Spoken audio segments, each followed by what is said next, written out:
Really appreciate you all. Thank you all for tuning in to the nation as we get this thing going one way or another. You guys know how this go, right? We're going to talk about this contract. We're going to get into the details of it. We're going to look into the contracts and what's the holdup. What's taking so long? Happy Father's Day to you all that's out there.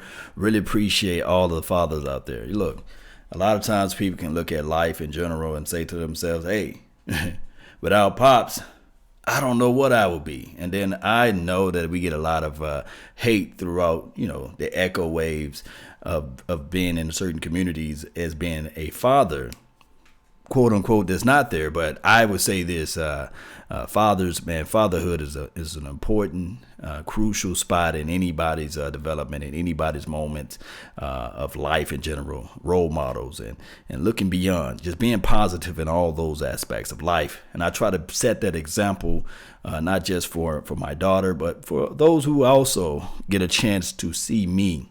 Remember, a lot of people don't read the Bible. A lot of people don't get a chance to read the Bible, but they do get a chance to see the physical and the tangible parts of people that's around them. So I just try to stay on the upright and stay upright and stay upwards and things of that nature. And I try to be positive as much as possible. Really appreciate you guys. Shout out to you all. And as we look into these contracts, and we talk about Dak Prescott and his big contract that should be around the corner. I know his team is saying, hey, they want 34. And I went into a whole details of an episode breaking down the reason why he should ask for 34. Hell, they probably asked for 35 million. And you want to start off high, right? And then the part of negotiation is never a beautiful scene, but negotiations are meant to be dirty. They meant to be nasty. They meant to be something where you look into it and then you say, man, why, oh, why we want to pay you this much money and you haven't performed this amount of duties and tasks. And it's just the natural flow of things. Now, if they remove the salary cap from the equation, then we'll see some more truth in this matter. But we got the salary cap, and you can't pay everybody. That's the reality of it, and that's the real deal, Holyfield of everything. Like I said, Dak Prescott, we looked into his contract, we looked into his stats, and we looked at most of everything that's out there for him. And when we click into the market value, I know won't beat this thing down like a dead horse. Market value is 29.4. But when we look at the stats and we look at what Russell Wilson got and we look at what Carson got, hey, Carson reset the market for those who were drafted in 2016. Now, I can say that is Russell Wilson deserving of his money? We can go back and start talking about Aaron Rodgers' contract. Is Russell Wilson better than Aaron? No. The reality of it is that Russell market, he entered in better than what Aaron Rodgers' market was. And at the time, Aaron Rodgers' market was a whole lot better than any other quarterback that signed. So we got to look into those things. Shout out to Calvin Williamson. Appreciate you. Jimmy, thank you for tuning in to the nation. Melissa, thank you so much for saying Happy Father's Day. And Tariq, appreciate you, man. Meticulous Cowboy, appreciate you for tuning in to this thing as well. All right, so Cowboy Nation. All we got to do is still, I always have to say this, take this thing one day at a time, one movement at a time, and everything else will be fine. If we look at these contracts and we start talking about these things, and I'm going to talk about a little bit of why Amari Cooper have yet to sign, and Ezekiel, the main man, Elliott. I think that they probably was trying to get the ink pen out, and they said, man, hey, put that ink pen back on Ezekiel Elliott. That's probably what happened with Ezekiel. That's just the reality of it. I wish that I could make some other things up, but I can't. You know how that goes, Cowboy Nation. We already know how that goes. But let's look into Amari Cooper's contract right quick. And when we look over to Amari Cooper's contract, he signed a 4-year, $22 million. That was his rookie deal. And he was getting, I think it was like a $14 million signing bonus or something like that. And he's still on that particular contract. And $22 million. I know a lot of people were saying to themselves, man, he should be good with that. But that was his rookie's contract. Remember, he was a first-round draft pick, drafted during the same time of a Byron Jones. And of course, he was drafted before him. But if we look at his base salary, $435,000, then $525,000. This is a lot of money. But at the same time, the money that he's looking for, he never received before, you see. And it's hard to explain and start talking about other people's money. So he's not going to look at it and say, well, pay me pennies, pay me peanuts. No, he's going to look for that bag. But the good thing about it is he's not worried about it at all, right? He's not worried about this money, because as long as we wait, the longer we wait, the more money he makes, if that makes any sense, because they got a guy named Julio Jones, right? They got a guy named Michael Thomas, right? Those guys have yet to get paid. But when they get paid, according to based upon his contract, based upon his particular skill set, he should get paid the same. You see how that goes? Yes, happy Father's Day to you. Appreciate you, Alicia. Appreciate you. Standalone Complex, appreciate you. $16.7 million, that's his market value. And if we look at Brandon Cooks, what he got $81 million, $16.2 million. I would say that Brandon Cooks versus Amari Cooper, give me Amari Cooper any day, every day, right? Stephon Diggs, you dig me? Got $14.4 million. Allen Robinson, for crying out loud, got $14 million.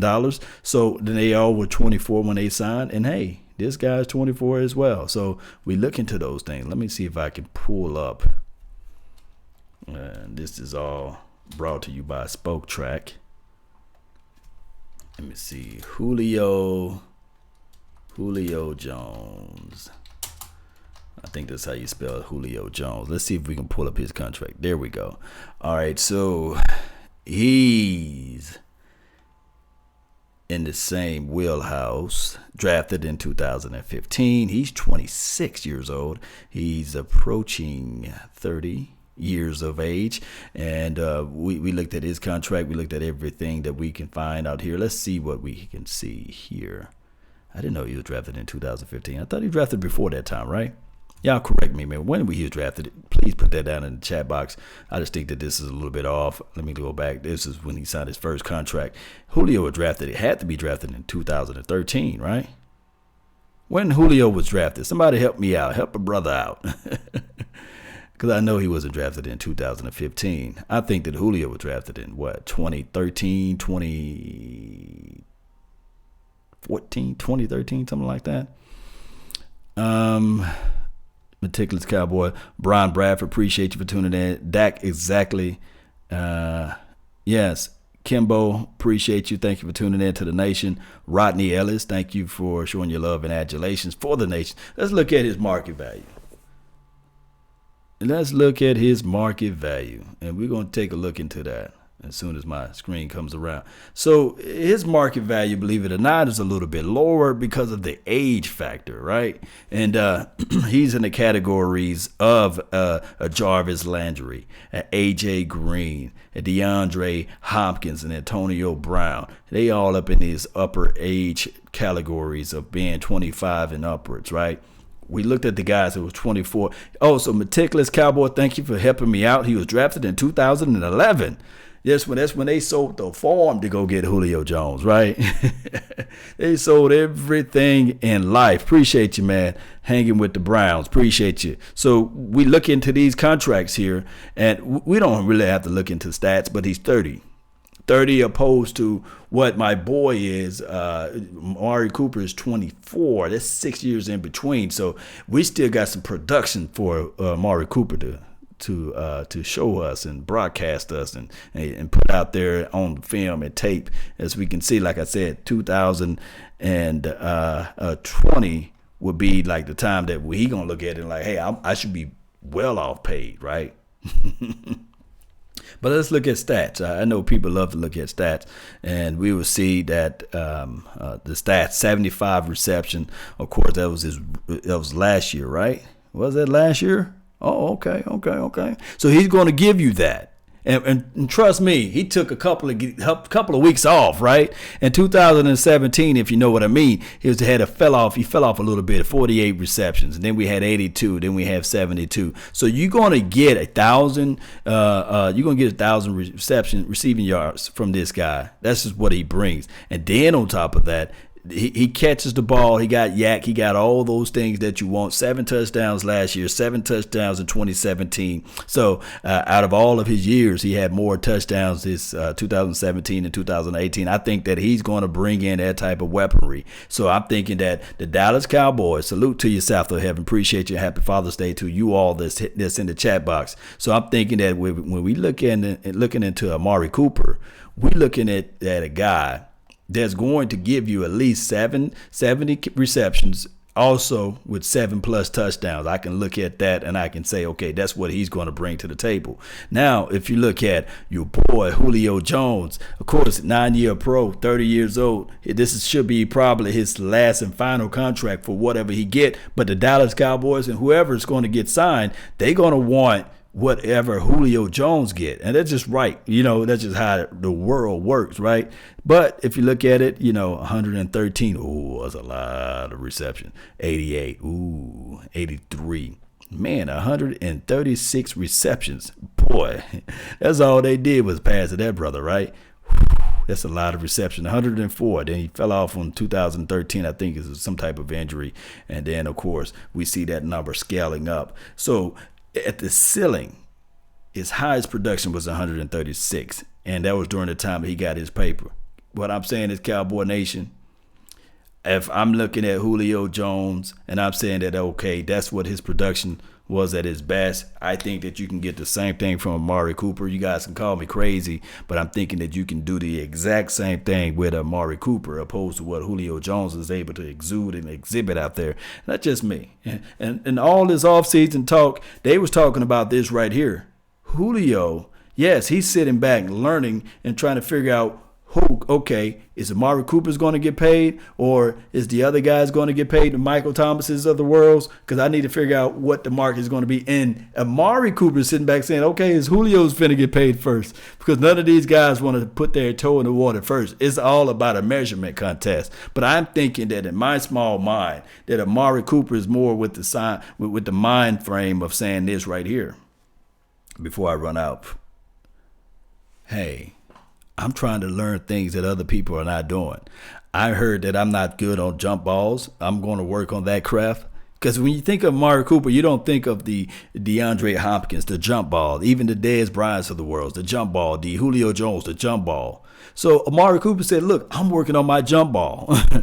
I'm trying to master things that people can't master overnight. You see, I'm trying to learn Spanish. I'm trying to learn this part of the playbook. I'm trying to do everything that I need to do in order to better my craft and also better my positioning within this locker room. So I love that fact. So I'm looking at somebody who's skillful and mindful and thinking beyond the football field that's on our team and is not worried about the money. Boy, that's good stuff, man. Martell says Amari drops way more balls than anyone else.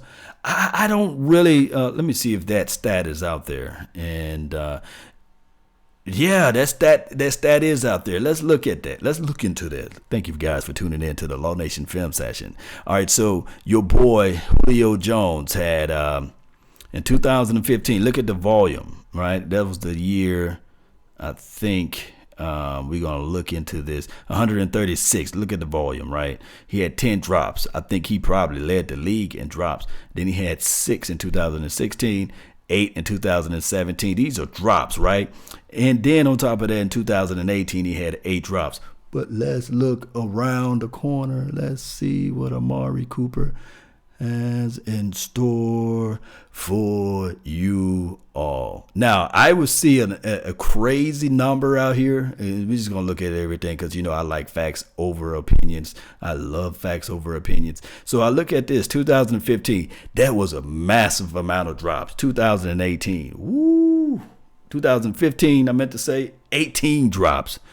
Wow. Facts over opinions, right? 2016, he had 4 drops. And then 2017, and I know, and everybody know, Tupac and Biggie know, that Derek Carr fell off the face of this earth, right? And we can look at accuracy and we can start talking about he had 2+ more drops than Julio Jones, right? Because Julio Jones had 8 drops. So once you are considered a drop receiver, you are a drop receiver. But what's amazing to me, and let's everybody say amen. What's amazing to me, church, is that in 2018, if you know what I mean, that was last year with Dak reigned Dakota Prescott, you will see only 3 drops. But once you have that stereotypical, oh, this is the wide receiver that's flashy and big, but he drops. But my thing is, Amari is not a diva receiver. He only had 3 drops, but the world, the media, and everybody else who watch limited amount of films, they will say, well, this guy drops the ball. But if you give me 75 receptions and only 3 drops, my goodness, that's a good ratio. I would take that every day, even twice on Sunday. Can I get an amen from somebody? Yes, D. Will says Zeke is the next Jim Brown. Oh, wow, yeah. Just hope he can live a little further as his football career than a Jim Brown. But I feel you, though. Yeah, Jim Brown was a beast. But if we look at Julio Jones, 8 drops. 8 drops. And that just goes to show you, drops are drops, right? I wouldn't build my house on that. I would say the fact that Amari Cooper is a dog. He's a good receiver. I just want people to understand that portion of his skill set and his game plan. And also Ezekiel Elliott. He's 23. All these cats are along around the same age. 23, Ezekiel Elliott. Amari 24. Dak Prescott, I believe. How old Dak? Dak is 25. Dak is older than both of them. It's amazing, right? But we look at, let me jump over to Ezekiel, and I'm going to say this before you get on out of here. Faith in Gallup. Yeah, I have a lot of faith in Gallup. Shout out to Meticulous Cowboys as well. Zeke over Emmett. I'm not going to say that. I think that before we talk about Ezekiel Elliott versus Emmitt Smith, my thing is Emmitt Smith had a better off the field situation. Let me see, Pro Football Reference, and I like Emmitt Smith, man, off the field, and Emmitt Smith was a man, and I'm not throwing any hatred towards Ezekiel, but I'm gonna pull up stats versus stats, line by line, right, and we'll look at that too. I'm going to put in Ezekiel. It's his name. Ezekiel Elliott. Here we go. And we're going to pull up Ezekiel. And we're going to do the first 3 years. And we're going to get results. And we're going to see Zeke needs to get paid. I feel you on that. I feel you on that. All right. We got everything in the box, right? All right. So we're going to look at Ezekiel Elliott. Emmitt Smith played 5 more games.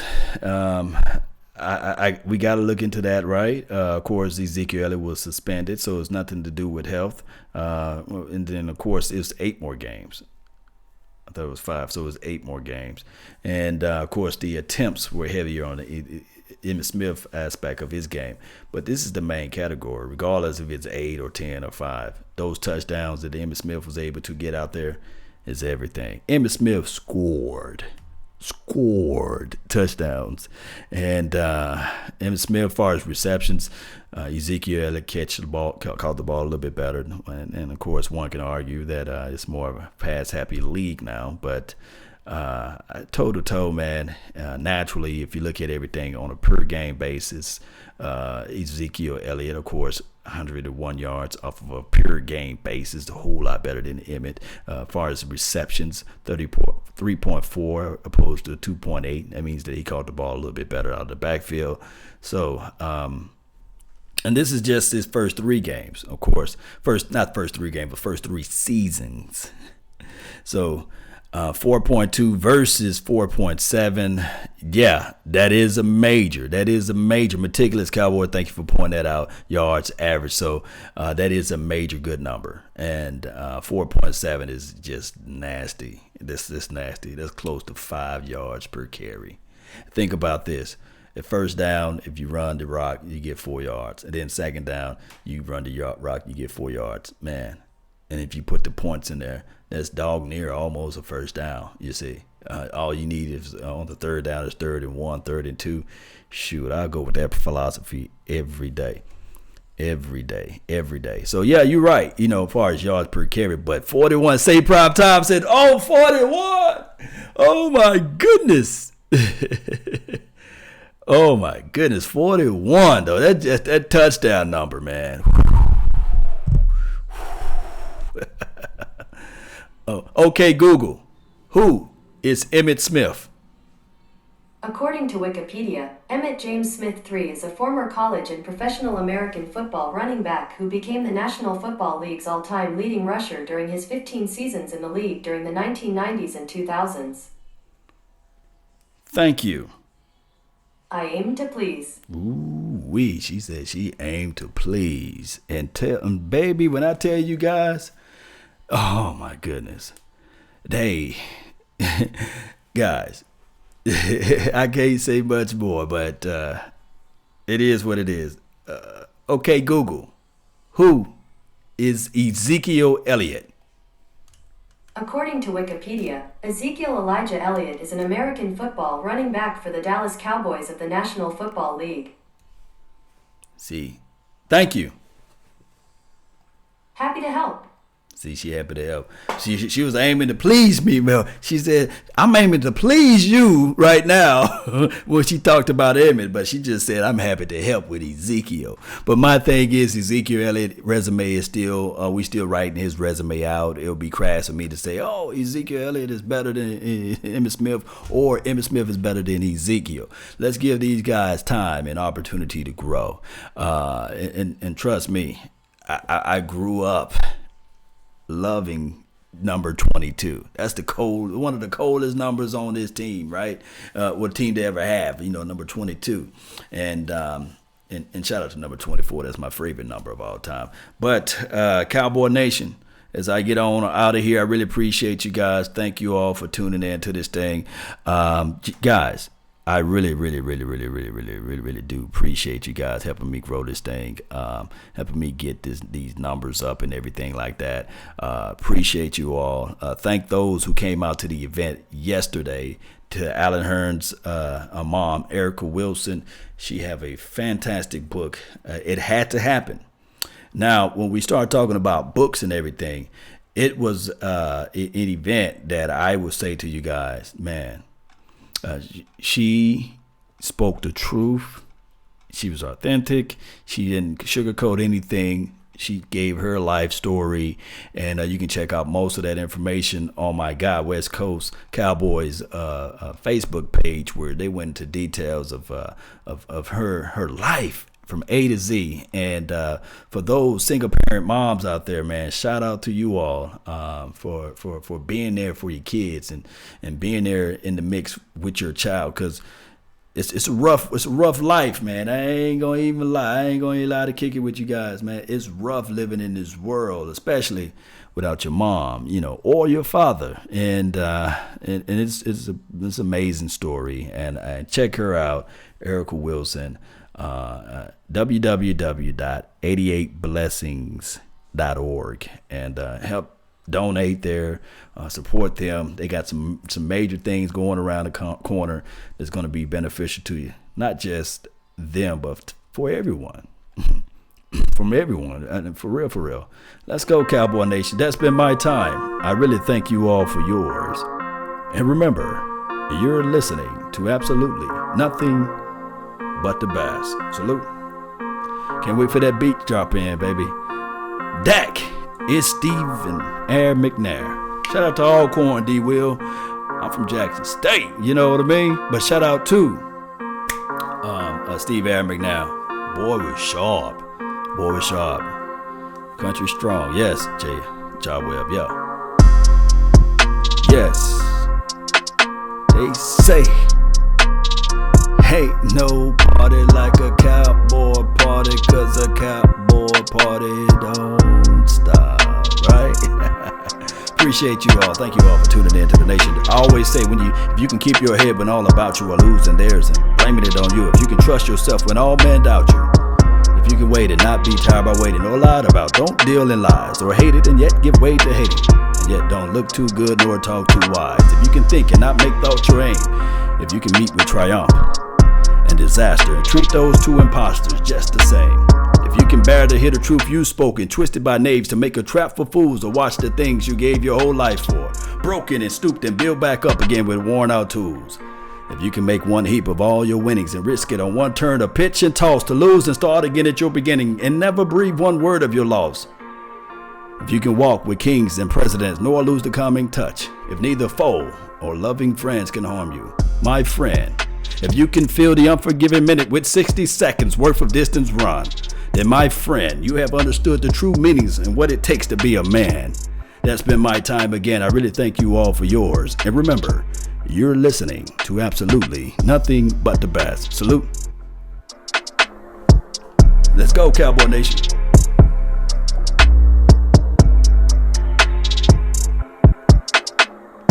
Yeah. Yeah. All right. And we out. And we out. And we out. DC for life. Salute.